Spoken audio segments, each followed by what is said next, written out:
Hi everyone and welcome to Homerino Collectibles, where today we're going to be taking a look at the S.H.Figuarts Dragon Ball Z Piccolo figure. Now this I have had for quite some time. I also have the premium format Trunks and Vegeta to review, and also a Datong Freezer. So for more S.H.Figuarts stuff, definitely stay tuned to the channel and subscribe. But I thought I'd get this guy out of the way first, just because I've had it for so long. So first up, yes, the box is a little bit squished right here. It came from Big Bad Toy Store, and they did actually let me know before they sent it out, does it matter if it's like this, because the only packages they had left at that time were all kind of beaten up ones, and I said no problem. So here we have Piccolo in the obviously older star now S.H.Figuarts box. So you got the nice face logo on the side right there, and then you have all the different poses and stuff on the back showing off exactly what the figure can do, and then a bunch of stuff that I cannot read. So let's go ahead and get this thing open and take a closer look.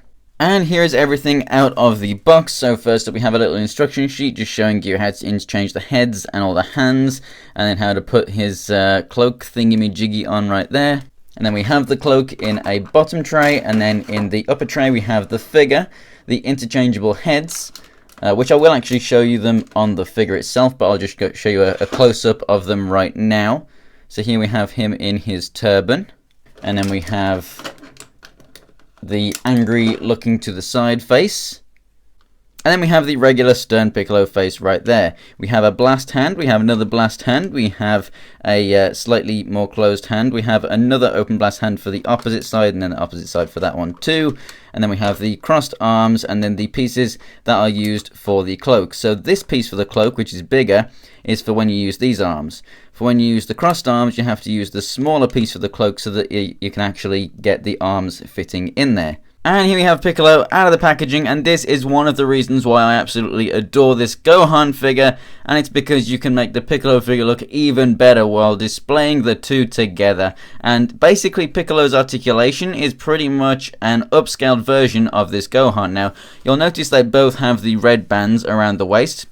You can get both a Piccolo and a Gohan with the blue band around the waist. So whether you like the anime or whether you like the manga, you can definitely go ahead and get the colorway that suits you best. But yeah, articulation wise, the two figures are pretty much exactly the same. I'll go over that in just a second when we put the regular arms back onto the Piccolo figure. Now, the cloak right here is actually got quite a bit of shading on there. Basically all the little crevices and wrinkles and stuff, they've put a nice blue shading over the top of that, a nice light blue, and it just really adds some depth to it, and everything really makes these ripples stand out with shadow and looks absolutely fantastic. Here you can see we have the smaller white piece on right here, which has a jagged edge to fit the lines of the crossed arms right here, so that they fit on. If you didn't have these on, there's the bigger piece that sits down a little bit further.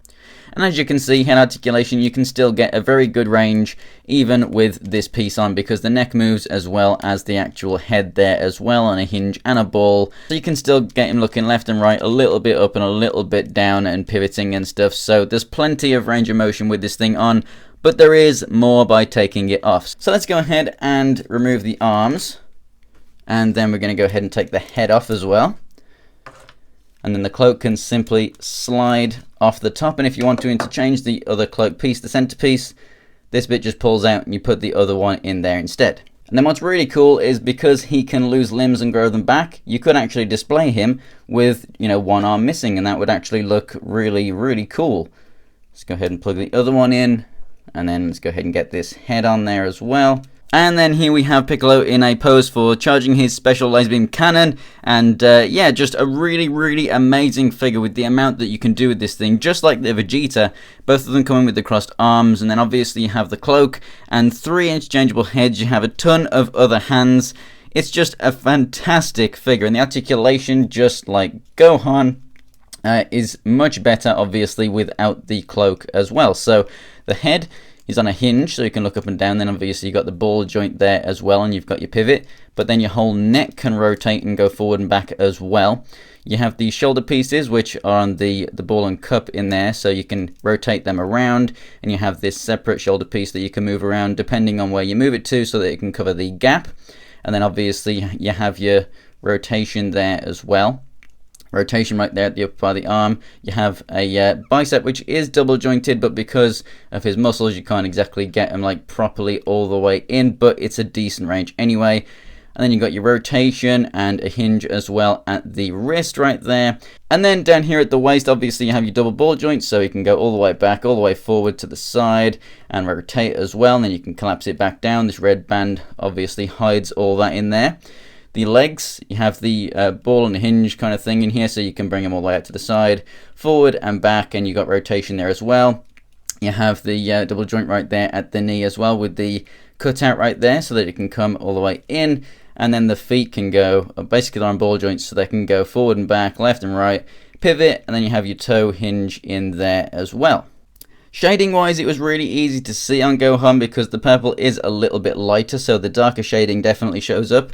On the Piccolo, I honestly have no idea if there's shading on this thing. I don't think that there is, but if there is something on there, then it's very, very faint, but it honestly doesn't need it at all. Also in the green, I can't see any shading in there either. I 100% definitely recommend that you guys pick this figure up if you can find him. He's definitely one of my favorite S.H.Figuarts figures. He's one of my favorite Dragon Ball Z characters.